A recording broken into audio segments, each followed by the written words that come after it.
pamahagi, pagbalikan siya, ulit naman siya. Pinagi sa isip pa, pwede ka sa art, visual art, hilingan ni British music, dances, muna ang hagit sa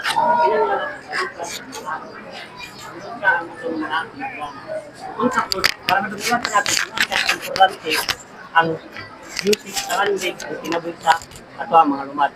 Kaya nga siya, mo nang pinaka-hagit sa ato. So sa ingani nga pamagi, maski pa lugar o kani akong itudlo sa inyo, dili 100% yung kinaraan. Kay binago naman ang panahon. So ato lang siyang gamit pag binago pero dili nato. Dili nato walaon diri ang atong mga katong sarots gyud. So ni siya. So akong itudlo sa inyo karon unsaon pag buhat sa flauta. So ang flauta dili na siya flauta. So ang pinakakaraan is ginatawag nga pulala. Dili siya side float. Ang pulala sa traditional nato is taas.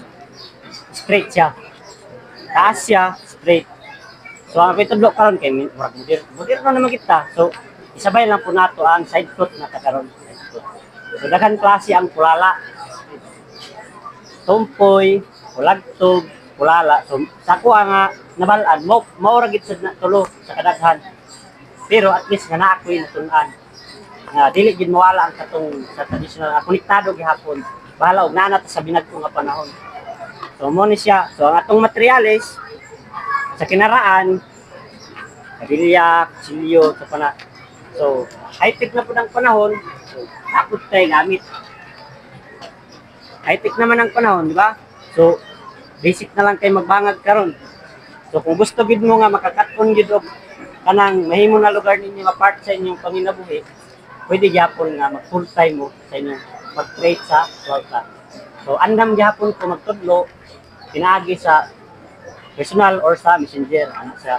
So ako visual artist ko, musician ko, full time ko nga mo na akong ginabuhat. Pero dili ko ga kahadlok na itudlo sa inyo ano man. Tinudloan ra man gyapon ko. Kani siya akong talento. Dili man siya matawag nga talento.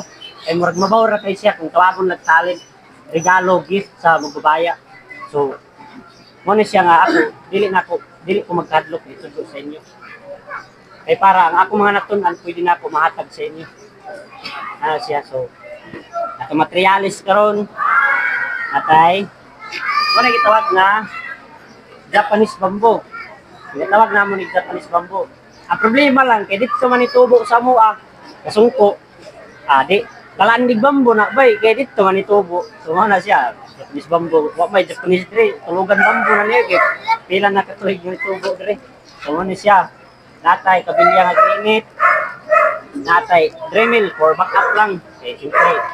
Kaya nagkarga mo. Nani. Naay sa karon nga panahon natin natun-an nga klase nga sukod.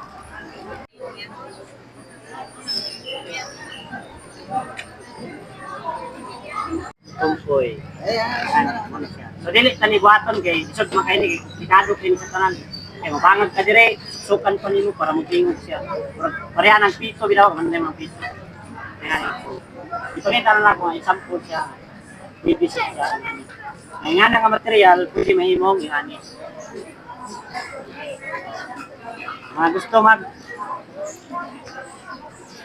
sulay naman tay power tools natay sukdanan so, you are free to learn get your bamboo now kaya itong tabas kana siya ay ang imo lang yun diya gamitan nimo siya o kusog na sakto kay pag once maligwat na siya gamay wala pa na siya tao. Kinanglan na magbangad ka ni, ayaw iana. Ayaw ipatindog. Ano man, ang tendency kung imong itindog, pag maligwat, buba. So ang imo, kung manim kayo diya, ganito ni mo, hindi mo siya tinuluan. Make sure na kabalo ka unsa kataas ang imong kabilya para pag maigo na nimo ni di ka malapos dito. Kay pag maigo ni siyang apil, kani siya nga buko diri, di na ginamutingog sa pinsaon. Mabangag naman siya. So wala na, dili na makatuyok ang hangin na mag-create of sound. Kaya dito naman siya gawas dito. So, ano siya. Yan nga, napingan naman siya pag.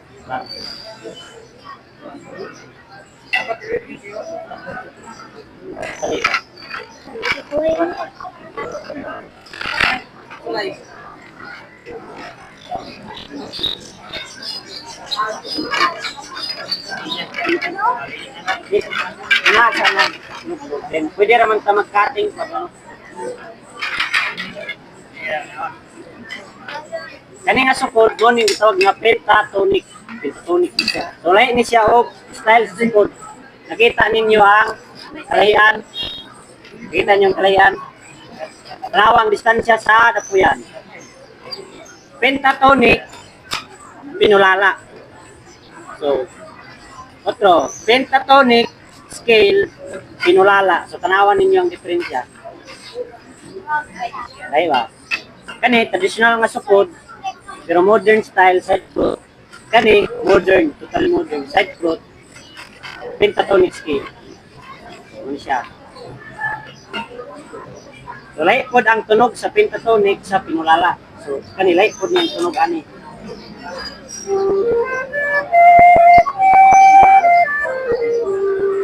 Kani, laikod.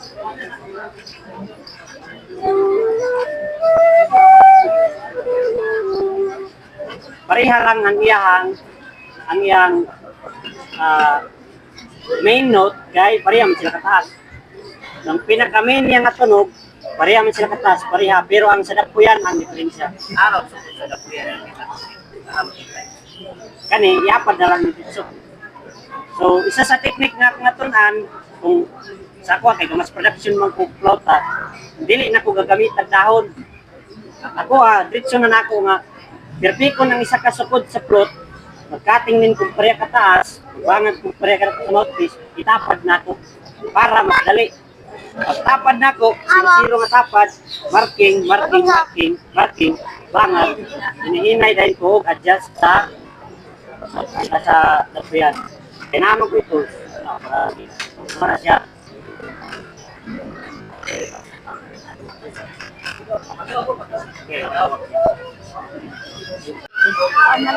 Lagi.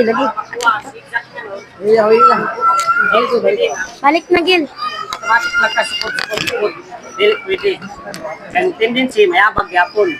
Importante ang plus minus sa flauta kay kung naka-plus ka sa imong sukod para sukod, kinanglan mo minus kasi ang bangag, kaya naka-plus mo ka sa sukod.